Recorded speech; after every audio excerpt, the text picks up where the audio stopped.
Welcome to அஞ்சலி படி channel.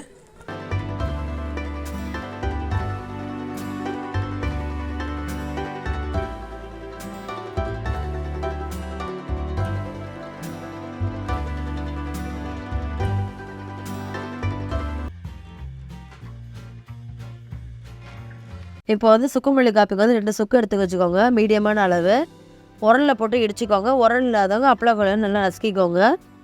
அப்புறம் ஈஸியாக பவுட்ரு ஆகுங்கிறதுக்காக தான் சொல்கிறது. இந்த மாதிரி ஸ்பூனை நல்லா பண்ணிவிட்டு திருப்பி நல்லா இடிச்சிங்கன்னா நல்லா இடிபட்டுரும். பாருங்க, நல்லாவே இடித்தாச்சு.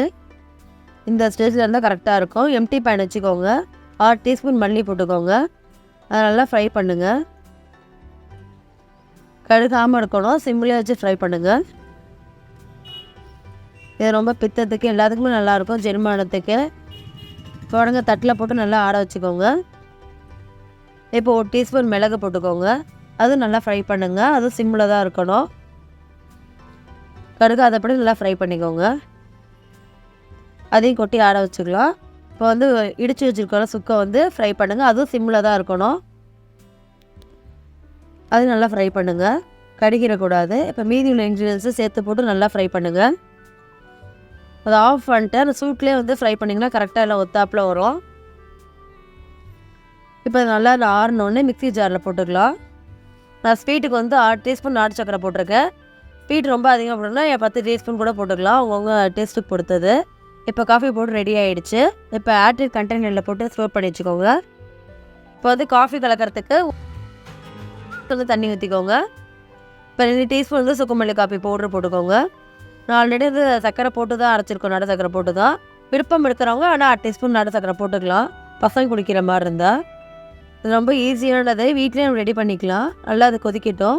பாருங்க, நல்லாவே பாயில் ஆரம்பிச்சிருச்சு. நம்ம ரெகுலராக எல்லா இடமே வெளில தான் வாங்கி குடிப்போம். வீட்டில் நல்லா ப்ரிப்பேர் பண்ணுறப்போ நம்ம ஈஸியாகவும் இருக்கும். கெமிக்கலும் எதுவுமே இருக்காது. பாருங்க, நல்லா கொதிக்க ஆரம்பிச்சிருச்சு. நல்லா கரண்டியால் கலக்கி விட்டுக்கிட்டே இருங்க. சிம்மில் தான் வச்சு கொதிக்க வைக்கணும். பாருங்கள், ஒரே 1 டீஸ்பூன் நாட்டு சக்கரை போட்டிருக்கேன். பசங்களுக்கு கொடுக்கறதுனால நான் போட்டிருக்கேன். டேஸ்ட் வேணுங்கிறவங்க போட்டுக்கலாம், இல்லைனா அப்படியே குடிச்சிக்கலாம். பாருங்கள், இப்போ நல்லா ரெடி ஆகிடுச்சு.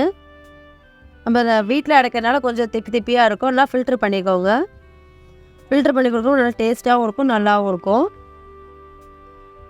பாருங்கள், இப்போ நல்லா ரெடி ஆகிடுச்சு. இப்போ சுக்குமல்லி காஃபி ஃபுல்லாகவே கிளாஸில் ஊற்றிருக்கு. பாருங்கள், பார்க்குற போதே குடிக்கணும் போல் இருக்குது. பிடிச்சிருந்தா லைக் பண்ணுங்கள், ஷேர் பண்ணுங்கள், சப்ஸ்கிரைப் பண்ணுங்கள். தேங்க்ஸ் ஃபார் வாட்சிங்.